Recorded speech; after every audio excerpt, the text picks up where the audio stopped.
Bom dia, meus amados irmãos, a graça e a paz do nosso bondoso Deus, o amor do nosso Senhor e Salvador Jesus Cristo habite constantemente em nós, nos fazendo crescer no conhecimento e na graça maravilhosa. Amados, vamos dar continuidade ao estudo da nossa lição bíblica diária.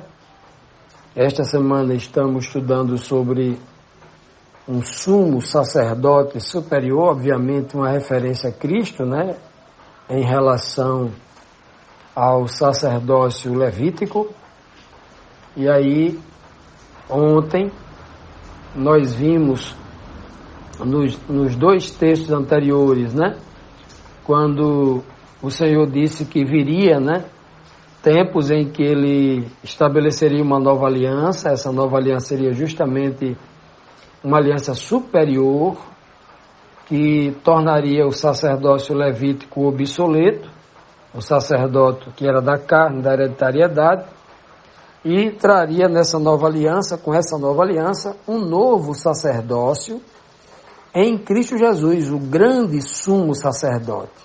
Um sacerdócio a nível espiritual, né? Um sacerdócio que o Senhor escolheria, independente da tribo, se não pertence a nenhuma tribo, se é gentil, não importa. Todo aquele que se converte a Cristo e nasce como uma nova criatura no Espírito de Cristo, ele faz parte dessa nova aliança, né? E lemos também no versículo 9, aqui do capítulo 8, o Senhor deixando bem claro que o povo do antigo Israel não cumpriu a aliança que ele estabeleceu. A parte dele no pacto, eles não cumpriram, né? Por isso que o texto concluiu dizendo que o Senhor não atentou para eles, porque eles não foram fiéis a uma aliança simples, que era uma aliança física, da carne. Imagine se eles conseguiriam ser fiéis numa aliança no espírito, né? Pois bem, que é a nova aliança. Então, hoje na pergunta 9, nós temos aqui o seguinte questionamento. No que consiste a nova aliança em Cristo? Se a antiga aliança estava vinculada à questão da carne, a hereditariedade, a coisa física, o homem exterior, tal. Então, no que consiste, então, a nova aliança? Hebreus 8:10 diz assim: porque esta é a aliança que depois daqueles dias farei com a casa de Israel, diz o Senhor. Porei as minhas leis no seu entendimento e em seu coração as escreverei. E eu lhes serei por Deus, e eles me serão por povo. Então veja que somente de fato e de verdade, Deus só seria um Deus de um povo, e um povo de verdade só seria povo de Deus quando de fato e de verdade o Senhor estabelecesse essa nova aliança. Então lá no Antigo Testamento, nós tínhamos um povo que era chamado de povo de Deus. Ou seja, era um professo povo de Deus. Porque todas aquelas pessoas, nem todos eram fiéis. Mas lá dentro daquele povo existiam pessoas que era povo de Deus de fato e de verdade? Sim, haviam muitos. Numa fala que o Senhor tem lá com com o profeta Elias, ele deixa bem claro, ó, tem 7.000 joelhos em Israel que não se dobraram a Baal. Isso aí é um povo, meu povo. Merece a minha honra devido a isso. Olha que coisa linda, não é? Então, por quê? Porque o homem só passa a ser filho de Deus de fato e de verdade quando Deus, que é espírito, coloca nele o seu espírito. Deus não é um homem carnal. Enquanto a gente vive sob o domínio da carne, a carne nos inclinando para viver pecando, preso aos vícios e às dominações da carne, como é que eu posso ser declarado filho de Deus? Sou filho do pecado, filho do pecador, filho do homem carnal pecador, não é? Né? E isso está exemplificado numa passagem bem icônica, né? Quando o Senhor diz assim, quando ele coloca o Espírito dele em Cristo, assim que Jesus sai da água, né, do Jordão, ele coloca o Espírito, batiza Cristo com o Espírito Santo, aí logo aquela voz, né? Este é meu Filho amado, em quem me comprazo. Ora, ali é um princípio, obviamente, que em Cristo nós nos tornamos filhos de Deus, é como se ele dissesse assim, olha, preste atenção, do jeito que, não era que Cristo não fosse filho de Deus, nós estamos questionando isso, mas ele está dizendo assim, olha, qualquer um que eu colocar o Espírito, assim como eu fiz no meu filho, que é o exemplo para vocês, em que eu colocar o meu Espírito, você passa a ser meu filho também. Então, o filho de Deus é somente aquele que nele habita o Espírito de Deus. Uma pessoa em que não habita o Espírito de Deus não pode ser considerado filho de Deus, é filho do homem, né? E se ele seguir a carne, segundo as doutrinas e as orientações de Satanás, segundo as leis de Satanás, que é o príncipe desse mundo, ele, na verdade, pode ser chamado de filho do diabo, filho de Satanás, como disse Cristo lá para os líderes judeus que estavam tentando matá-los. O vosso pai é o diabo, disse Cristo, dizendo, vocês são filhos de Satanás e não filhos de Deus. É o que ele estava dizendo ali. Pois bem, se a nova aliança consistia numa escritura, escrita no couro, numa tábua de pedra, numa tábua de madeira, tal. A nova aliança, que é no espírito, não na coisa física, ela é escrita no entendimento. Porém, as minhas leis, aqui traduzido, se tivesse no hebraico, seria, porém as minhas torás. Ou seja, tudo que está escrito, a minha vontade é descrita na palavra. Então toda a escritura, no sentido de que aquela escritura está expressando a vontade de Deus, toda a sua doutrina, tudo que compõe a palavra da verdade. Então o que ele está dizendo aqui, olha, chegará o dia, que dia? Que depois daqueles dias, depois dos dias, né, que for vencido para a chegada do Cristo, para a chegada do Messias. Então, quando o Messias chegar, o Senhor e esse Messias batizar, né, as pessoas com o Espírito Santo, então sim, a partir daquele dia, o Senhor estabeleceria uma nova aliança, né, uma aliança nova, uma aliança superior com os verdadeiros filhos de Israel. Olha só, muita gente quando lê esse termo filhos de Israel, pensa que essa palavra Israel está se referindo à nação de Israel. Ora, se o texto todo que temos lido até agora, estamos vendo que Paulo aqui no livro Hebreu está anulando a questão da carne, está indo para o lado do Espírito, como é que agora, quando eu vou ler Israel, eu vou entender aqui no livro de Hebreus, que ele está falando da nação de Israel, a etnia de Israel, aquele que tem o sangue de Abraão, Isaque e Jacó. Não está falando disso, porque Melquisedeque não tinha o sangue de Abraão, Isaque e Jacó. Ele não era filho de Abraão, não é mesmo?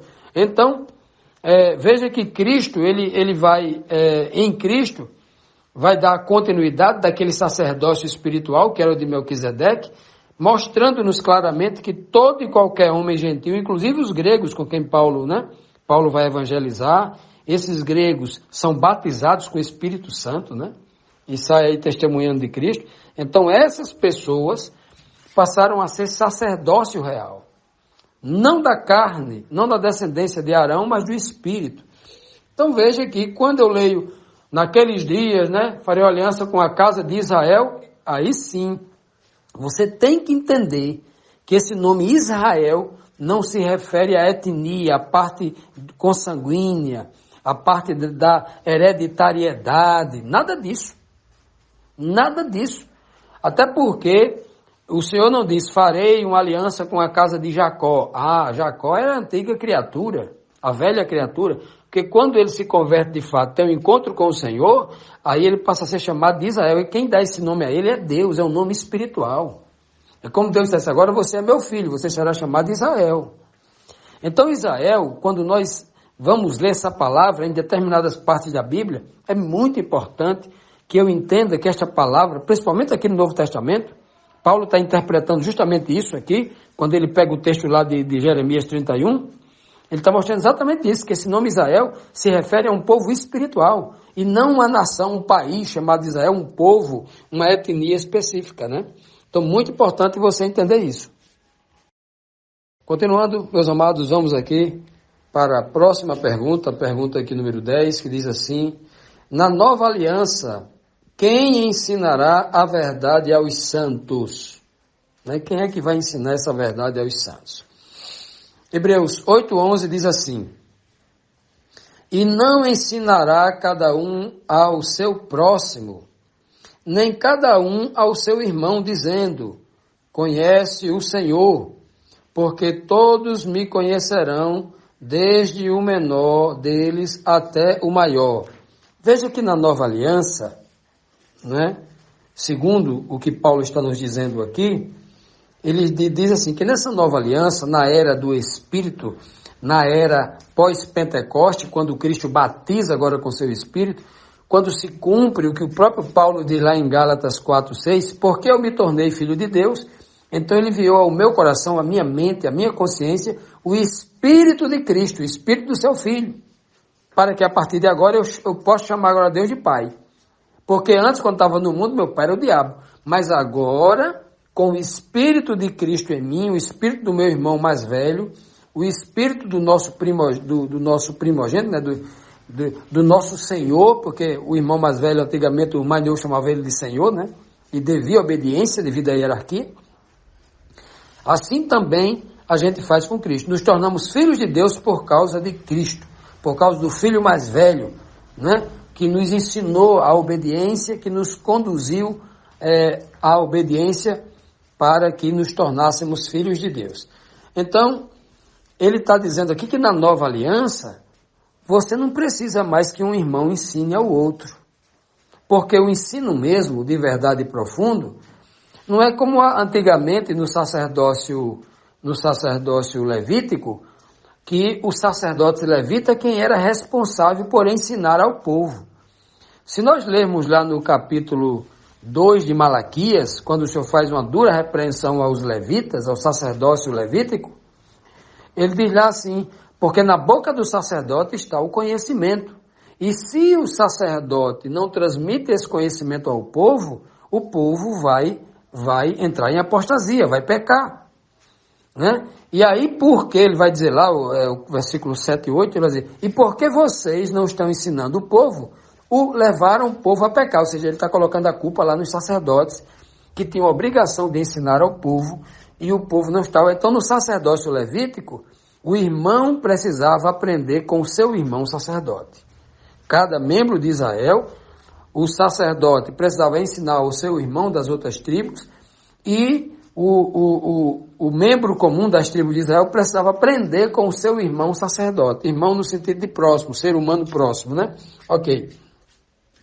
Mas aqui não, na nova aliança, ele diz bem claro, e não ensinará cada um a seu próximo, nem cada um ao seu irmão, dizendo, ei, venha, conheça, olha, eu vou lhe ensinar sobre o Senhor é assim, assim, conhece o Senhor é assim.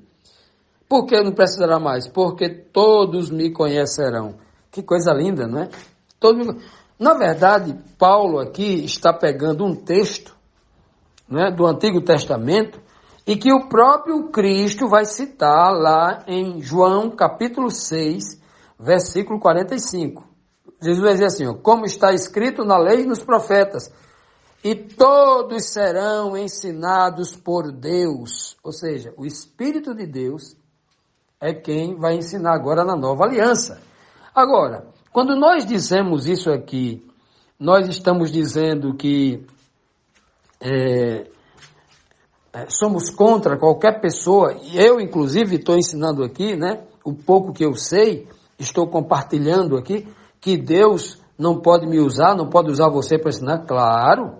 Agora eu digo uma coisa para você, se o Espírito de Deus não estiver na sua mente, você não vai entender nada de verdade daquilo que eu estou falando. Se eu estiver falando uma verdade, você não vai entender. Porque quem de fato e de verdade ensina na mente do homem, não é o ser humano que está falando, mesmo sendo usado por Deus para falar. Se a pessoa lá do outro lado tiver com sua mente bloqueada, sei lá, porque não tem interesse nas coisas de Deus, ou sei lá, o espírito demônio lá está tampando os ouvidos e os olhos, não consegue enxergar nem entender as coisas. Ora, como é que Deus pode ensinar? Não é?